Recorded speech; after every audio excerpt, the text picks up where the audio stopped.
আজি বহুদিনৰ পৰা আমাৰ কাৰ্বি আলঙৰ লগতে অসমৰ অংগনবাদী কৰ্মী আৰু সহায়িকা বাইদেউসকলে তেওঁলোকৰ দৰমহা বৃদ্ধিৰ বাবে আমাৰ চৰকাৰক অনুৰোধ জনাই আহিছিলে।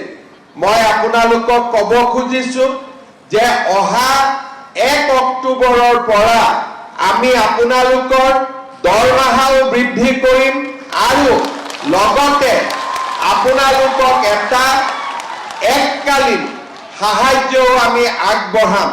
অৰ্থাৎ এবাৰতে আপোনালোকক এটা পুঁজি আমি আগবঢ়াম যাতে ঘৰৰ কাম কাজ ল'ৰা ছোৱালীৰ পঢ়া শুনাৰ ব্যৱস্থা ল'ব পাৰে আৰু লগতে 1 অক্টোবৰৰ পৰা আপোনালোকৰ দৰমহাও আমি যিমানখিনি পাৰো সিমানখিনি আমি বৃদ্ধি কৰিম যাতে আমাৰ অংগনবাদী কৰ্মী আৰু সহায়িকাসকলৰ পৰা অলপ হ'লেও তেওঁলোকৰ মনৰ দুখ আমি যাতে কমাব পাৰো।